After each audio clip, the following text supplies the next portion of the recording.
সাবেক প্রধানমন্ত্রী খালেদা জিয়ার আত্মার মাগফিরাত কামনায় দোয়া ও মোনাজাত করছে সাধারণ মানুষ। তবে সমাধিতে কাউকে যেতে না দেয়ায় সড়কের পাশেই দুহাত তুলে দোয়া করছেন তারা। এ নিয়ে আরও জানাতে সরাসরি যুক্ত হচ্ছেন সহকর্মী এইচ হিমেল। হিমেল, খালেদা জিয়ার কবর জিয়ারতে আসা মানুষের ভিড় কেমন দেখছেন, কি বলছেন তারা?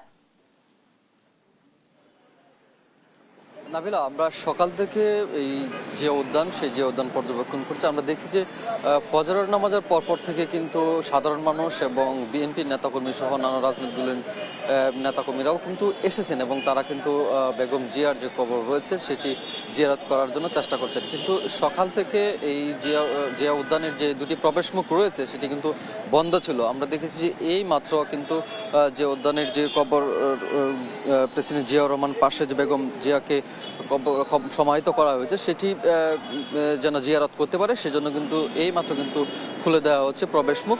তবে ভিতরে কবরস্থানে যেতে পারবেন কিনা সেটি এখন আমরা নিশ্চিত নই। তবে সেখানে পরিস্থিতি দেখতে পারলে আমরা আসলে বলতে পারবো ভিতরে যাওয়ার অনুমতি রয়েছে কিনা। তবে এখন পর্যন্ত যে উদ্যানের যে দুটি প্রবেশমুখ সেটি কিন্তু এই মাত্র কিন্তু ছেড়ে দেওয়া হয়েছে। অন্যদিকে আমরা দেখেছি যে রাজধানী সহ এবং ঢাকার বিভিন্ন জেলা দেশের বিভিন্ন জেলা থেকে বিভিন্ন নেতাকর্মী সহ সাধারণ মানুষ কিন্তু বেগম জিয়ার কবর জিয়ারত করার জন্য এসেছেন এবং সকাল থেকে কিন্তু অনেকে এসেছেন এবং অনেকে যেহেতু ভিতরে প্রবেশ করতে পারেনি সে কারণে কিন্তু বাইরে থেকেই তারা দোয়া করে চলে গিয়েছেন, অনেকে ফিরে গিয়েছেন।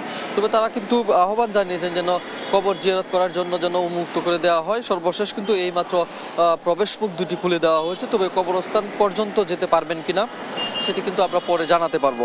অন্যদিকে এখানকার যে নিরাপত্তা কর্মীরা রয়েছেন তারা যেটি বলছেন যে রাষ্ট্রের অতি গুরুত্বপূর্ণ ব্যক্তি হয় প্রাথমিকভাবে আসলে এখানকার জায়গাটি তারা ব্যারিকেড দিয়ে রেখেছিল। তবে ঊর্ধ্বতন কর্মকর্তাদের অনুমতি সাপেক্ষে কিন্তু এইমাত্র কিন্তু খুলে দেওয়া হয়েছে যেন সাধারণ মানুষ এবং দলীয় নেতাকর্মী সহ অন্যান্য রাজনৈতিক নেতৃবৃন্দ আসলে যেন কবর জিয়ারত করতে পারেন। তেমনটাই কিন্তু আমরা এখানকার যে নিরাপত্তা কর্মী রয়েছে সেই অফিসারদের কাছ থেকে আমরা জানতে পেরেছি।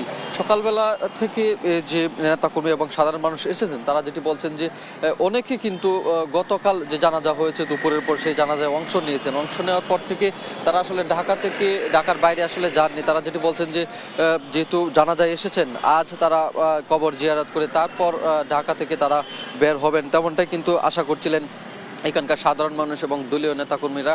সেই বিষয়গুলো কিন্তু বলছিলেন আমাদেরকে এবং সর্বশেষ কিন্তু এই মাত্র খুলে দেওয়া হলো এবং বেগম জিয়ার কবর জিয়ারত করার সুযোগ কিন্তু হয়েছে, তেমনটাই বলা যায়।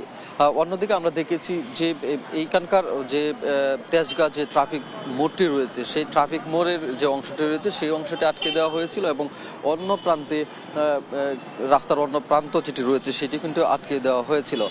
আপনি জানেন গতকাল লাখো মানুষের যে সমাগম হয়েছে বেগম জিয়াকে বিদায় জানানোর, সেই বিদায়ের পর থেকে কিন্তু এখনো ঢাকা থেকে শুরু করে পুরো দেশ কিন্তু শোকে আচ্ছন্ন হয়ে রয়েছে।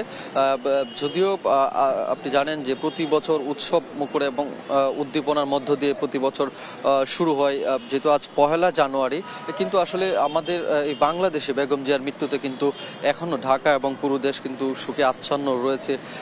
কিন্তু এইখানকার নেতাকর্মীরা যেটি বলছেন যে বেগম জিয়ার যে দীর্ঘ দিনের রাজনীতি এবং বাংলাদেশের মানুষের অধিকার নিয়ে তিনি কথা বলেছেন, বাংলাদেশের মানুষের অধিকার নিয়ে সবসময় সোচ্চার ছিলেন, গণতন্ত্রের উত্তরণে তিনি যথেষ্ট ভূমিকা পালন করেছেন এবং তার এই যে ভূমিকা রাজনৈতিক অঙ্গনে এবং দলীয় অঙ্গনে বেগম জিয়ার যে ভূমিকা সেই ভূমিকাগুলোই কিন্তু আগামী দিনের পথ দেখাবে, তেমনটাই কিন্তু এখানকার নেতাকর্মীরা বলছিলেন। এবং সাধারণ মানুষ যেটি বলছিলেন যে কেউ কেউ বলছেন যে আমরা দেখেছি যে ফিরোজপুর, পটুয়াখালী, সিলেট এমনকি চট্টগ্রাম থেকেও কিন্তু মানুষ রাতে রওনা দিয়ে সকালবেলায় এসেছে এবং সকালবেলা কবর জিয়ারত করে না পারায় তারা আক্ষেপ প্রকাশ করেছেন এবং তারা বলছিলেন যে তারা আসলে অপেক্ষমান থাকবেন, যখন আসলে কবর জিয়ারত করার অনুমতি দেওয়া হয় তখন আসলে কবর জিয়ারত করবেন। এবং তারা সাধারণ মানুষ যেটি বলছিলেন যে ওনারা যদিও কোনো দল করেন না কিন্তু বেগম জিয়াকে তারা পছন্দ করেন, তাদের বেগম জিয়ার প্রতি শ্রদ্ধা নিবেদনের জন্যই কিন্তু তারা অপেক্ষমান ছিলেন। এবং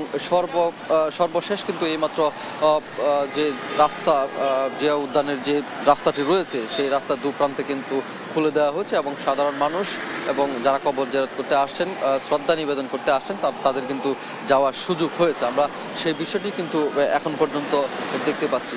অন্যদিকে এখানকার নিরাপত্তা কর্মীদের সাথে আমরা জানার চেষ্টা করেছি যে কবরের পাশে যেতে পারবেন কিনা। তারা যেটি বলছেন, নিরাপত্তার কারণে আসলে তারা যতটুকু সম্ভব ঊর্ধ্বতন কর্মকর্তাদের কাছ থেকে যতটুকু সম্ভব অনুমতি পায় ততটুকু তারা আসলে অনুমতি দিবেন।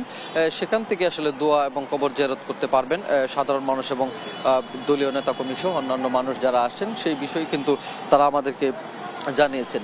অন্যদিকে আমরা দেখেছি যে গতকাল অর্ধ কোটিরও বেশি মানুষ কিন্তু এই ঢাকা শহরে বেগম জিয়ার কবরস্থানের বেগম জিয়ার মৃত্যুতে তারা জানাজায় শরীক হন এবং সেখানেও আমরা দেখেছি একটি গভীর সুখময় পরিবেশ বিরাজ করে এবং তারা বেগম জিয়ার জন্য আমরা দেখেছি ওজোরে অনেকে কেঁদেছেন, দলীয় নেতাকর্মী থেকে শুরু করে সাধারণ মানুষ, সেই বিষয়গুলো কিন্তু আমরা দেখেছি। আজও কিন্তু বিরাজমান রয়েছে মানুষের সুখের যে অনুভূতি, সেই অনুভূতিগুলো কিন্তু সকাল থেকে এখানকার সাধারণ মানুষ এবং নেতাকর্মীদের মাঝে আমরা লক্ষ্য করতে পেরেছি। এই মুহূর্তে বেগম জিয়ার কবর জিয়ারত করার জন্য জিয়া উদ্যানের যে দুটি সামনের যে রাস্তাটি রয়েছে সেই রাস্তার দুই প্রান্তে খুলে দেওয়া হচ্ছে এবং সাধারণ মানুষ এবং নেতাকর্মীরা তারা বেগম জিয়া এবং প্রেসিডেন্ট জিয়াউর রহমানের কবরস্থান কিন্তু কবর কিন্তু তারা জিয়ারত করতে পারবে। রাজধানী জিয়া উদ্যানের বেগম জিয়া এবং প্রেসিডেন্ট জিয়াউর রহমানের যে কবর জিয়ারত, সেই কবর জিয়ারত বিষয়ে এই ছিল আমার কাছে সর্বশেষ তথ্য। নাবিলা।